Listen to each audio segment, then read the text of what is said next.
The ice cream man only comes at 3 a.m. The first time Oliver heard the music, he thought he was dreaming. It was a Tuesday night in late September, and the digital clock on his nightstand glowed 3 o'clock a.m. in angry red numbers. The melody drifted through his bedroom window, a warped, slowing version of Pop Goes the Weasel that sounded like it was being played on a music box that had been left in the rain for years. Oliver sat up in bed, rubbing his eyes. His room was bathed in pale moonlight, casting long shadows across his collection of action figures and the pile of homework he'd forgotten to finish. The music continued, tinny and wrong, accompanied by the low rumble of an engine. He crept to his window and peered through the blinds. An ice cream truck sat at the far end of Maple Street, its headlights cutting through the suburban darkness. Even from a distance, Oliver could see it wasn't like the cheerful trucks that came through the neighborhood during summer. This one was older, its once white paint job stained and peeling. The pictures on the side, which should have shown colorful popsicles and smiling children, were too faded to make out, leaving only ghostly outlines. The music stopped. The truck's engine idled for another moment, then slowly pulled away, disappearing around the corner. Oliver watched until the street was empty again, then climbed back into bed, telling himself it was just some weird guy who worked night shifts and had bought an old ice cream truck cheap. But the next night, at exactly 3 a.m., the music returned. This time, Oliver was already awake, unable to sleep as he waited to see if it would happen again. The distorted melody seemed louder, though that might have been because he was expecting it. He rushed to the window. The truck was closer now, parked 3 houses down in front of the Johnsons' place. In the darkness, Oliver could barely make out the driver, just a vague silhouette behind the windshield. The figure seemed to be looking up and down the street, searching for something, or someone. Oliver ducked below the window, his heart hammering. There was something deeply wrong about this. Ice cream trucks didn't run at night. They definitely didn't run at 3 a.m. And they absolutely didn't play music that sounded like it was being broadcast from hell. When he finally worked up the courage to peek again, the truck was gone. The third night, Oliver tried to stay in bed. He pulled his pillow over his head when the clock hit 3, but the music penetrated even through the down feathers. It was definitely louder, definitely closer. Unable to resist, he looked outside. The truck was parked directly across from his house. Oliver's breath fogged the window as he stared. The driver was more visible now, illuminated by the sickly yellow glow of the truck's interior light. It was a man, or something shaped like a man, wearing what might have once been a white uniform. His face was pale, too pale, like milk that had gone bad. And he was smiling. The smile was the worst part. Too wide, showing too many teeth, stretching his face into something that wasn't quite human anymore. The driver's head turned slowly, mechanically, until he was looking directly at Oliver's window. Their eyes met. The man's smile widened impossibly further. He raised one hand, fingers too long, Oliver noticed, with too many joints, and waved. Oliver stumbled backward, tripping over his backpack and landing hard on his bedroom floor. By the time he scrambled back to the window, the truck was pulling away, its broken music fading into the night.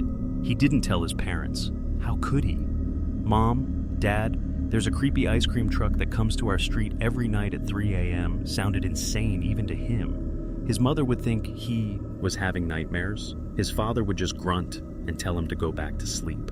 So Oliver kept it to himself, even as the truck came closer each night. Night 4, parked in front of the Hendersons' house next door. Night 5, at the edge of his own driveway. Night 6, halfway up the driveway, engine purring like a satisfied cat. Each night, the driver's smile grew wider. Each night, the music sounded more distorted, as if the mechanism playing it was slowly breaking down. And each night, Oliver felt an increasing pull, a strange compulsion to go outside, to see what the ice cream man wanted. On the 7th night, Oliver decided to tell someone. During lunch at school, he pulled his best friend Marcus aside. "You're going to think I'm crazy," Oliver began. Marcus grinned. "I already think you're crazy. Remember when you tried to convince me that your neighbor's cat was a spy? That was different. Mr. Whiskers definitely reports back to someone." Oliver tried to smile, but it felt forced. "No, there's this ice cream truck that comes to my street every night." "So? At 3 a.m.? Marcus's grin faded. "That's weird." "It gets weirder. It's been getting closer to my house each night. Last night it was in my driveway. And the driver..." Oliver shuddered. There's something wrong with him. His smile is all wrong, and his fingers are too long, and he just sits there, playing this creepy music. Have you told your parents?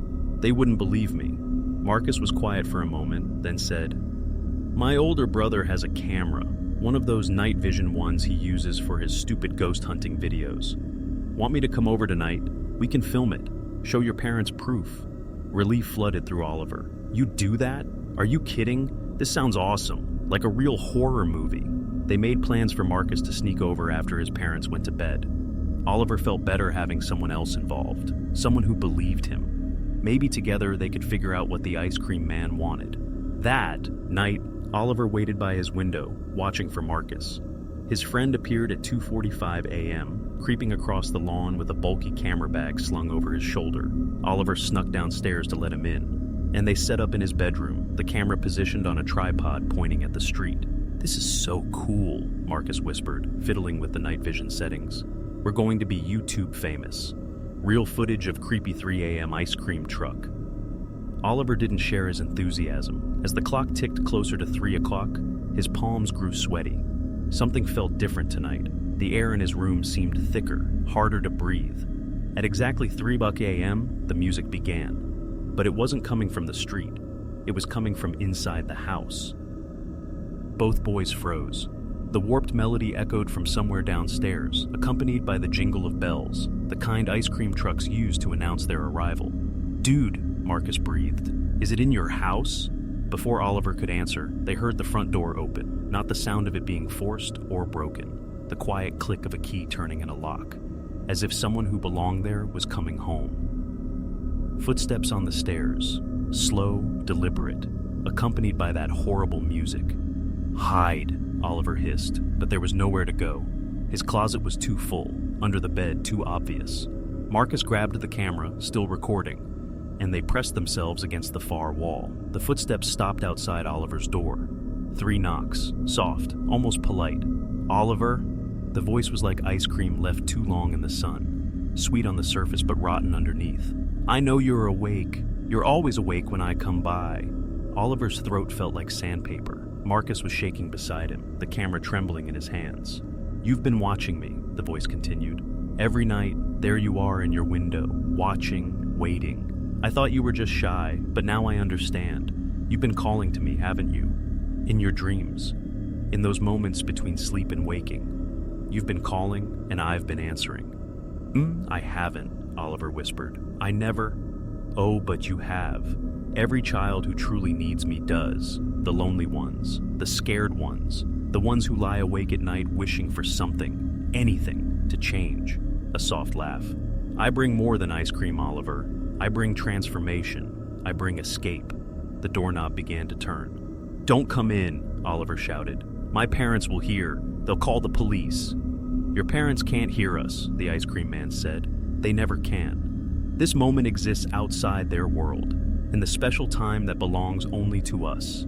The calling hour, the feeding time. The door swung open. The ice cream man filled the doorway, and Oliver finally saw him clearly. His uniform was white, yes, but it was the white of bones bleached by centuries of sun. His skin had the texture of melted wax, features sliding and reshaping as Oliver watched.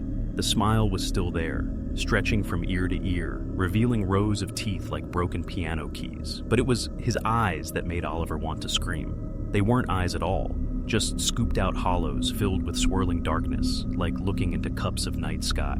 There you are, the ice cream man said. My special customer, the one who has been calling me back. I don't understand, Oliver said. His voice sounded very small. Calling you back from where? The ice cream man tilted his head, and something inside his neck cracked like breaking chalk. From the last town, of course, and the town before that, and the town before that. I go where I'm called, Oliver. I've been traveling for such a long time, serving ice cream to special children, children who need what I offer. He reached into his stained uniform and pulled out an ice cream cone. The cone itself looked normal enough, but the ice cream was wrong. It moved on its own, swirling and reshaping, colors that shouldn't exist bleeding into each other. One taste, the ice cream man said, and you'll understand everything. You'll see why you called me.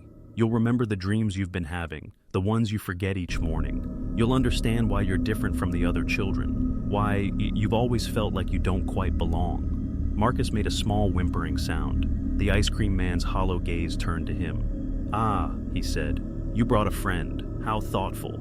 But he didn't call me. He can't have any. This is only for my special customers." "Leave him alone," Oliver said, stepping in front of Marcus. "Protective? Good. You'll need that where we're going." The ice cream man extended the cone toward Oliver. "Take it. Complete the calling. Join the others who've heard my song." "Others? Oh yes, so many others. They ride with me now, in the back of my truck, forever young, forever traveling, forever tasting flavors that don't exist in this dull world." His smile somehow grew even wider. "Your dreams have shown you glimpses, haven't they? The endless summer that never truly was. The friends who understand you completely. The freedom from rules and bedtimes, and the crushing weight of growing up." Oliver felt his hand moving toward the cone without his permission. The ice cream surface showed him things, flashes of children laughing in the back of the truck.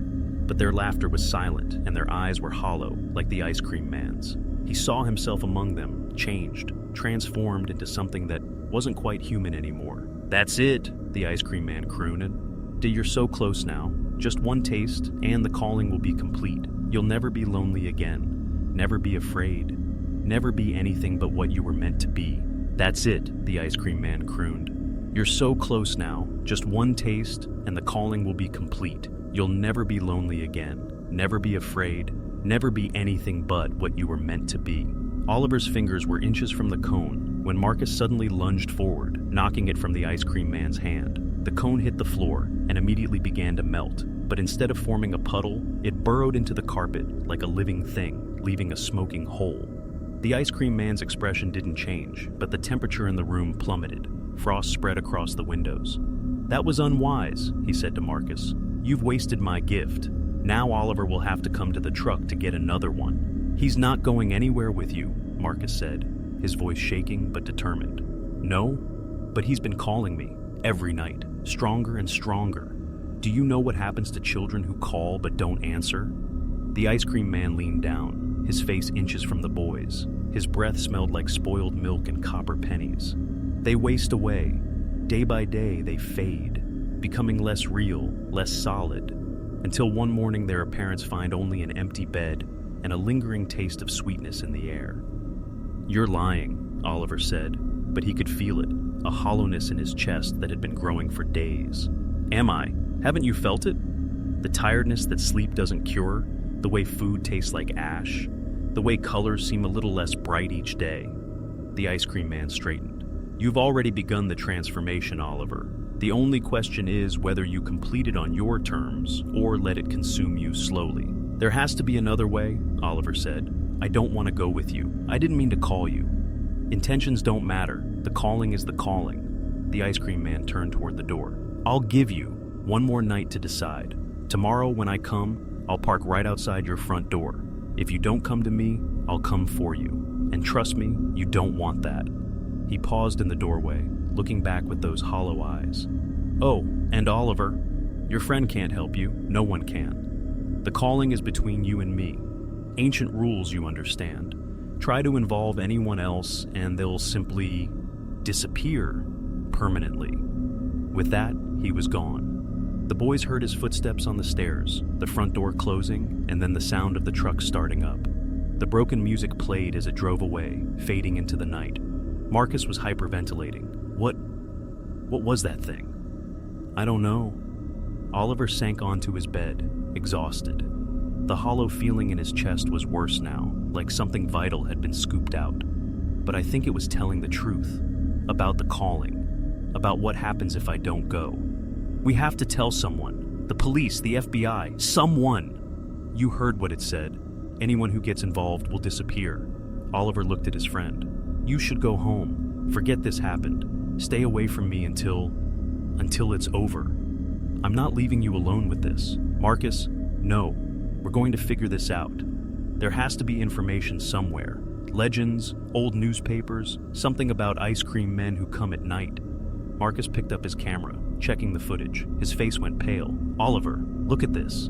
He turned the camera's viewing screen toward Oliver. The footage showed their room, the door opening, Oliver and Marcus cowering against the wall. But where the ice cream man should have been, there was only a dark smudge, like someone had taken a marker to the film. And the audio was just static. "It's like he doesn't exist on camera," Marcus whispered. They spent the rest of the night researching on Oliver's laptop. Marcus was right. There were stories. Forum posts from people who claimed to have seen the ice cream man as children. Old newspaper articles about kids who vanished from their beds, leaving only a sweet smell behind. A blog post from someone who said their brother had been collected 30 years ago. But the most useful information came from a website that it looked like it hadn't been updated since the early days of the internet. White text on a black background, no images, just words. The collectors come in many forms. Ice cream men, toy makers, candy sellers.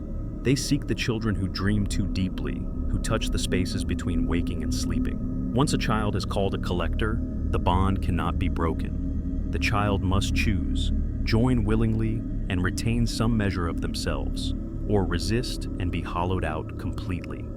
There is no escape, there is no rescue, there is only the choice. But remember, those who go willingly sometimes find ways to send messages back. Look for the signs, listen for the songs, they're trying to tell us something. Oliver read it 3 times, his heart sinking with each pass. So, that's it? I either go with him or waste away. Marcus was still searching, clicking through link after link. Wait, look at this. He had found an old forum post from 2003. My sister heard the ice cream man when she was 10. She almost went with him, but on the last night, instead of going to his truck, she offered him a trade, her collection of dreams for her freedom. I don't know how she knew to do it, but it worked. He took this old journal she'd been writing in since she was 5, full of her nightmares and wishes, and left. She's 30 now, normal life, but she still can't dream. Says it was worth it. "A trade," Oliver murmured.